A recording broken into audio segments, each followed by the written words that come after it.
our best friends.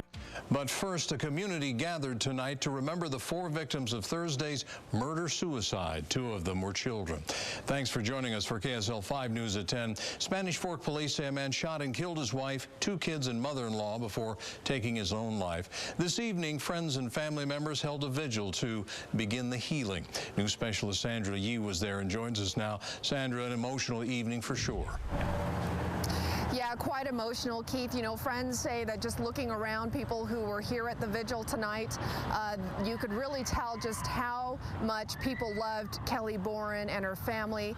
Before they started the vigil outside, they gathered inside to the reception area, and there were just so many people who showed up that they had to move everyone into the fitness room. And friends invited people to just share stories about Kelly and some of their favorite memories about her. A lot of people said that she was really friendly. She made an attempt to just get to know everyone. In fact, she met a lot of people here at this Gold's Gym in Spanish Fork, and so their friends say it was quite fitting that the vigil was held here at this gym, which we thought was a little bit unusual at first, but that explained exactly why they chose this venue. We did hear from a couple of Kelly's daughters, teachers, a teacher's aide and a daycare aide, who, you know, were crying and remembering this little 5-year-old girl, Haley, and they said she was such a sweet girl. They shared one particular moment about her where she had a Band-Aid on her arm, and a friend had been injured, and so she took the Band-Aid off her arm and gave it to her friend and said, you know, it would make me happy to see my friend happy. So very touching stories that we were hearing from just family and friends of Kelly Boren and her family. A lot of them say they were really shocked and stunned, obviously saddened to hear about what had happened on Thursday night. Now, as I mentioned, Kelly Boren was a fixture here at this Gold's Gym in Spanish Fork where the vigil took place tonight. More than 100 people, again, many of them who had met Kelly right here at this gym, gathered together to grieve and take comfort in each other. Just don't know what to say. By the glow of candlelight, friends had a moment of silence for Kelly Boren, her 2 kids, Jaden and Haley, and Kelly's mother, Marie King. It wasn't real.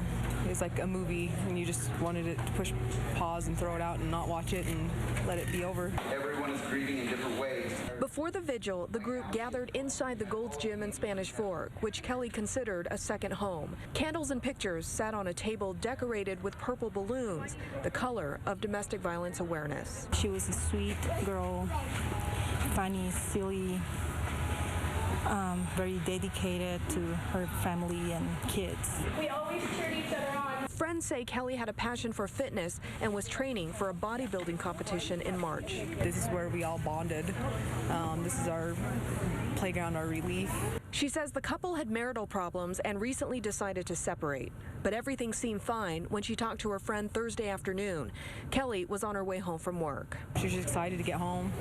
I mean, we've had plans throughout the whole summer and different things that we were going to be doing, so it was just like any other day. She says the shooting was out of character for Kelly's husband, Josh. His family was shocked by it, too. My uncle was the best person ever. He was a great guy. Nobody knew that this was coming. She says her family isn't focusing on what Josh did, but the man they knew and loved. It's really hard for me. I was really close to them. This afternoon, investigators finished their work at the home. The crime tape is down, and this small memorial is the only sign of the tragedy that happened there. It's a super selfish act.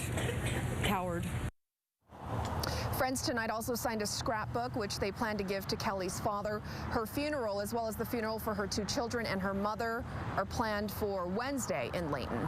Back to you. All right, Sandra Yee in Spanish Fork tonight. Thanks. It's the